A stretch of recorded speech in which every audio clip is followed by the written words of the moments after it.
Salut, j'espère que vous allez bien. Moi, je vais super bien. Aujourd'hui, nous sommes sur notre troisième épisode sur thème culture et tradition. Vous savez, l'Afrique est un pays mystérieux. Oui, quand on parle de mystère, on voit automatiquement l'Afrique. C'est vrai. Et nous, les Africains, nous en sommes fiers. Oui, le mystère repose sur l'Afrique. Et nous le croyons. C'est vrai, il y a des gens qui ne veulent pas croire. Mais si on veut rentrer en profondeur, le mystère existe bel et bien en Afrique. Oui, je prends un exemple. Par exemple, chez nous, en Afrique, on peut croiser des fantômes.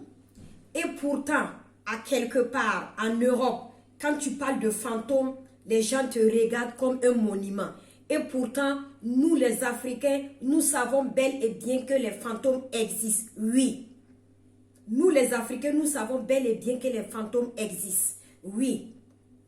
Et encore, il y a d'autres phénomènes. Genre si on vous parle du foudre. Moi, je sais que ici, un jour en Europe, nous on a eu un débat.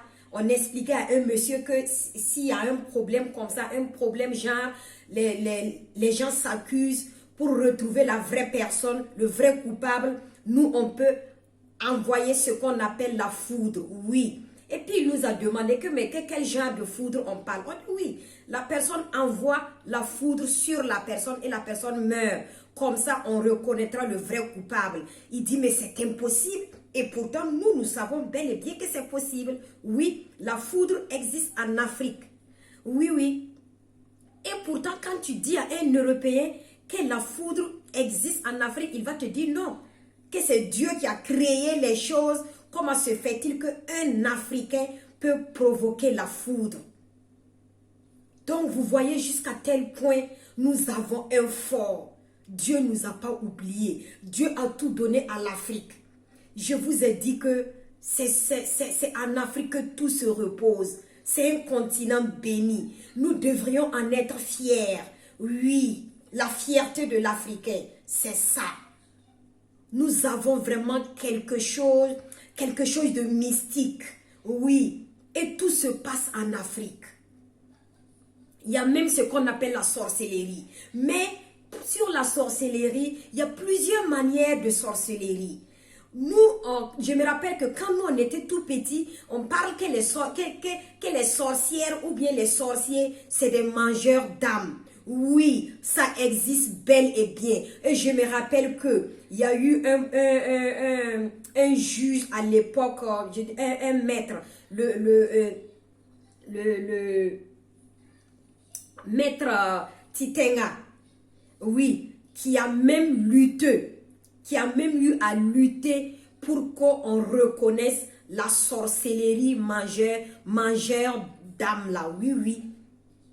Maître Passeret Titenga, oui, il a même lutté pour qu'on légalise parce que ça existe bel et bien. Et encore, il y a une autre manière de sorcellerie. Donc, si on veut bien voir, la sorcellerie a plusieurs manières. Oui. Et ça existe bel et bien. Vous voyez, l'Afrique regorge beaucoup de choses. Mais le problème de l'Africain, c'est quoi? C'est nous-mêmes, nous devons prendre les côtés positifs. Est-ce que vous voyez? Parce que quand tu prends un exemple, à l'époque, même s'il n'y avait pas la pluie, on partait voir le vieux du village. Et le vieux du village provoquait la pluie pour que les récoltes soient bonnes. Mais est-ce que de nos jours, nous sommes capables encore de refaire ça? C'est vrai, d'autres disent qu'il y en a, mais c'est rare. Moi, à mon humble avis, moi, j'aimerais que nous retournions à la source. Oui, et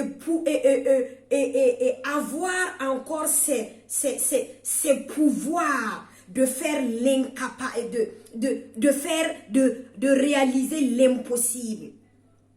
Est-ce que vous voyez?